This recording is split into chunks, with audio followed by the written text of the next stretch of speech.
Building a blueprint is easy, but building an optimized blueprint? Now that's complicated. Take a look at this wonderful little blueprint I've built that makes green circuits. You may notice that it has a bit of character, but it has the same production as this blueprint, which is much more streamlined. Designing more efficient and organized blueprints takes some skill and quite a bit of thought, but let's be honest, doing anything manually in a game about automation feels wrong. So let's channel the true Factorio spirit and find a way to automate efficient blueprint design. To automate the design process, we can leverage a form of machine learning known as a genetic algorithm. A genetic algorithm is a search and optimization technique that mimics the process of natural selection, where the fittest individuals are selected to reproduce and pass on their traits to the next generation. Using this idea, we can generate an initial population of blueprints and evaluate their performance using a fitness function. From there, we will select the top performing designs to serve as the basis for the next generation.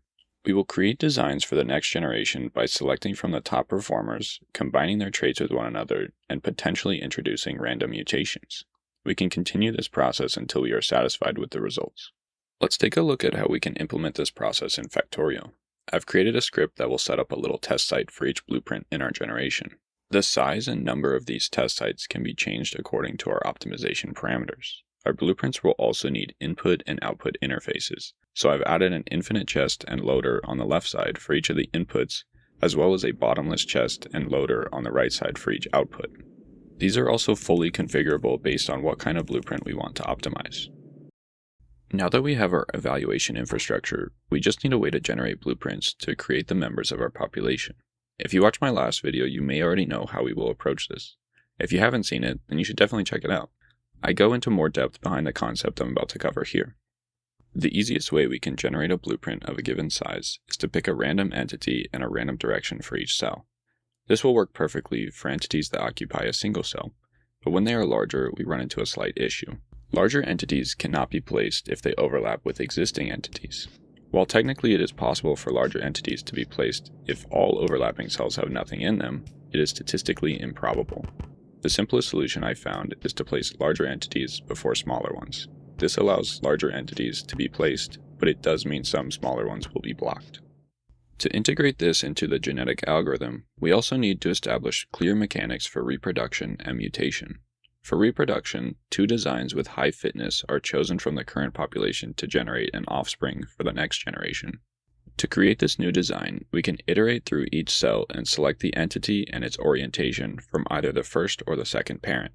This crossover technique ensures that the new design inherits a functional mix of traits from both parents. To prevent the algorithm from getting stuck in a local optimum, we can slightly mutate the design immediately after reproduction. We can do this by iterating through each cell and applying a small percentage chance to trigger a random change. When a mutation occurs, we will either change the entity type or its placement direction to a new random value. One thing to keep in mind about using a genetic algorithm is that you don't necessarily need to be clever about how you generate traits for each individual, but you do need to be clever about how you evaluate their fitness. The reason for this is because the algorithm will do the hard work of exploring possibilities, and the fitness function will help direct the search towards the desired result. So how can we effectively evaluate our random blueprints? You might think we can let the blueprint process for some time and check how much of our desired product is placed in the output chest. While this is the ideal scenario, it's far from reality when generating completely random blueprints. Let's take a look at a few designs to help us create a better fitness function. We'll start with a simple iron gear blueprint, where iron plate is the only input and iron gears are the desired output. To reduce the search space, we will only allow the following entities: assembly machine, inserter, and transport belt. As you can see, none of these will produce any iron gears in the output chest, so we need to get clever with our fitness function. What are some of the qualities of these factories that resemble something productive? Well, for starters, designs with an assembly machine are much more likely to produce something than ones without any. Same for ones that have inserters, but we can also give them a boost if they are picking up or dropping off to a transport belt or assembly machine. Additionally, we can give higher value to any assembly machine or belt with an iron gear in its inventory. While not perfect, these simple qualities will help our fitness function select designs that have a higher potential for production. Alright, let's see some optimal iron gear blueprints.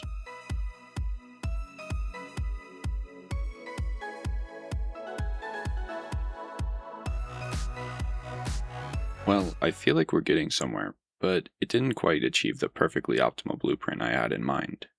I let this run for a total of 464 generations at 1,024 blueprints per generation. It seems as though we've hit a local minimum in the optimization process. As you can see, it eventually got an assembly machine producing iron gears, but didn't get any into the output chest. Subsequent generations over-selected this suboptimal design and wasn't able to find anything better.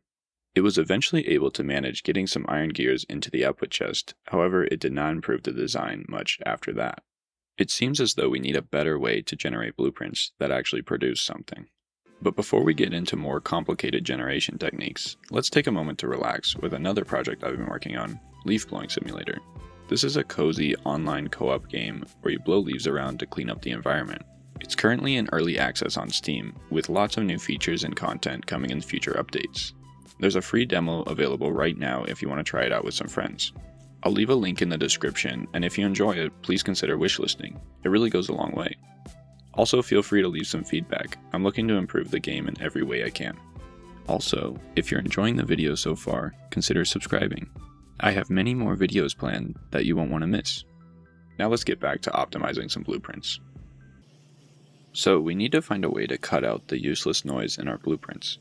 Ideally, we would be able to generate designs that have no wasted entities or flaws. Then we would be able to optimize solely on the amount of production and the cost to build. Well, we are in luck. There is an algorithm that can do all of this called wave function collapse. Wave function collapse is a procedural generation algorithm that can create complex patterns based on a predefined rule set and set of constraints. The algorithm is best illustrated by a simple example. Say we have a map that is defined by a grid, and we want to fill it with either land, coast, or sea tiles. We can define rules for each of the tiles based on their adjacency to each other. For land, we will say it can be adjacent to land on all sides, coast only on the left, right, and bottom, and not adjacent to sea at all. Coast can be adjacent to land or sea on the left and right sides, only land above and only sea below. And sea has a similar rule set to land, but effectively the opposite. This is all we need to run the wave function collapse algorithm to generate our map. We begin with every cell in the map being in a superposition of every type of tile. Then we select the cell with the lowest entropy, which is a measure of uncertainty, so we will select the cell with the fewest tile options. In this case, they all have the same entropy, so we can pick a random cell and collapse it, meaning to select a tile from its possibilities. Let's choose coast for this cell. Once we collapse a cell, we need to update the surrounding cells according to our rule set. We know only a land tile can exist above a coast tile, and same for below with a sea tile. For the sides, coast tiles cannot be next to another coast tile, so we can remove that possibility from each. This will propagate out for any cells that have their possibilities changed, and will continue until there's no more changes. We've just finished the first collapse, and now we will continue, selecting the lowest entropy cell and collapsing until the entire map is complete. We can apply this same idea to Factorios since it is heavily reliant on adjacency rules. Let's start first with belts since they are the most useful entity for moving items around. In the simplest case, we want belts to connect to each other in a straight line, so we can define an east belt tile with the rules that an east belt can be placed to the left and to the right. Let's also add an empty tile, which means nothing will be placed in that cell, and we'll say that can go above and below the belt. By creating a blueprint grid with these tiles as possibilities, we can collapse into numerous straight belts. Now things get a little more difficult. Turning the belt is not as simple as just defining an up and down belt that can be placed to the right of our east belt. Doing so would create some slop in the belt network since those belts can be connected from other directions. We need to explicitly define each way that a belt can turn. To turn upwards, we need to define a belt whose input is on the left and output above. We also need a belt that can accept items from below and output to the right. Similarly, we can define tiles for turning the belt downward. Once we populate their adjacency rules to keep the belts connected, we can run the wave function collapse algorithm to see a more interesting belt network. This is the basis of our belt network, and if we expand our tile definitions to include all four directions, we can get results that look like this. When defining these rules, it's important to keep in mind that the wave function collapse algorithm does not know anything about Factorio or what we're trying to accomplish. It's only following the rules we give it. So yes, these generations are correct according to our rules. We just need to be more specific. What's not specific enough about what we've defined so far? Well, for starters, there's no clear goal with what we're generating. There's no purpose for the belt to exist at all. So let's add back in the input and output interfaces from the iron gear blueprint. Now we have a more well-defined purpose.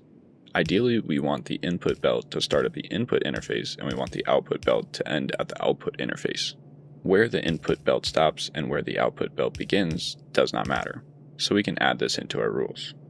We can first add a resource type to each belt tile to know what they carry. Using this, we can identify if a belt tile is an input belt or an output belt. Now we can add a step to our wave function collapse algorithm. When collapsing a cell, we can check if the selected tile has any additional constraints and apply them to adjacent cells. We can create an input belt constraint that will ensure the input side of the belt is connected to another input belt. Similarly, we can create an output belt constraint to ensure the output side of that belt is connected to another output belt. Using these additional constraints, our generations now look like this. I'm glossing over a few other constraints I added to make it look this pretty, including one to prevent side loading as well as full loops. But now, if we set the input and output to the same item, we've just made a very inefficient way to find the shortest path between 2 points.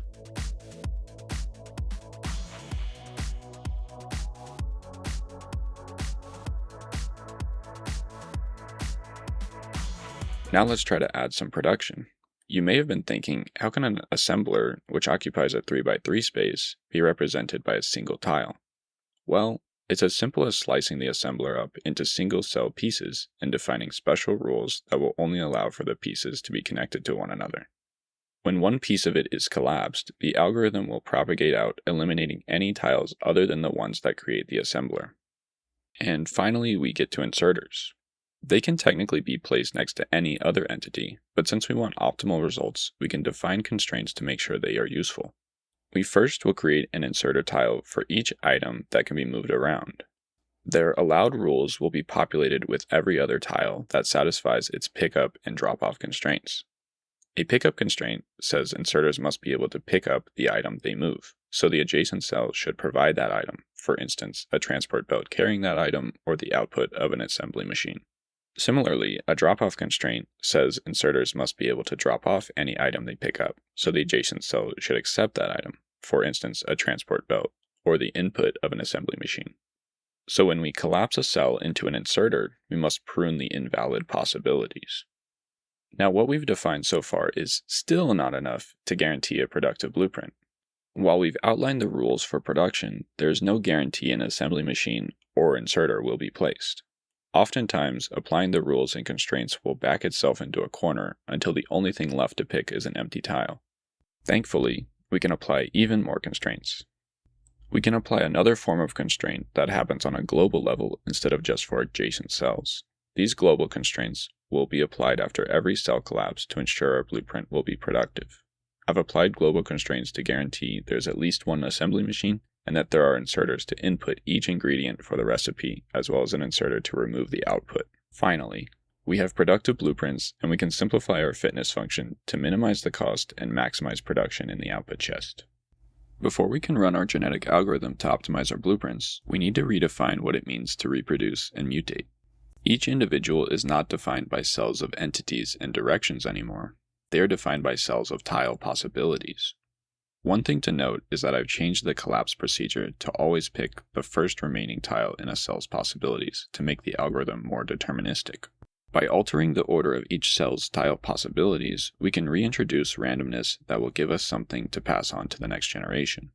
So when reproducing, we will iterate through the grid and select the tile possibility ordering from one of the parents.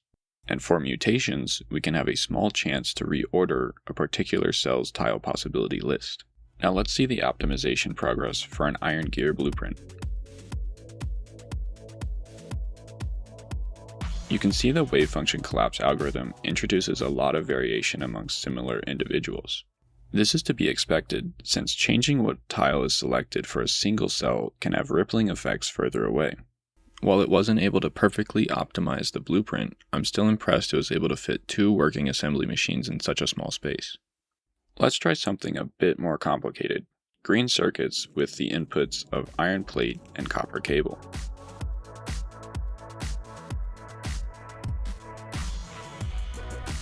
Well, this one is taking much longer to compute than the last ones. Let's see what's going on here. Here are some of the statistics of each of the blueprints we've tried so far. I've even added the more typical green circuit blueprint with inputs of iron plate and copper plate. As the blueprint gets more complex, there are more tiles and it takes longer on average to generate. The wave function collapse algorithm is already not computationally efficient, and we've also introduced many constraints which slows down computation even more. Constraints increase the potential of backtracking and overall failure to generate. All of these delays make for very slow generation evaluation, which leads to much less coverage of the search space in a reasonable amount of time. Overall, I think this project has been a success. We were able to generate various working blueprints, and this can be expanded to work with all entities and eventually all different production lines. I would like to look more into speeding up the algorithm, potentially using a compute cluster. So let me know in the comments if you have any ideas, or if you would like to see more on this topic.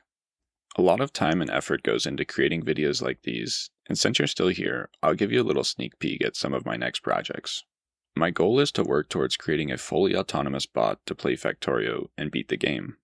If that sounds interesting to you, then consider subscribing, because those videos will be out soon. Thank you so much for watching.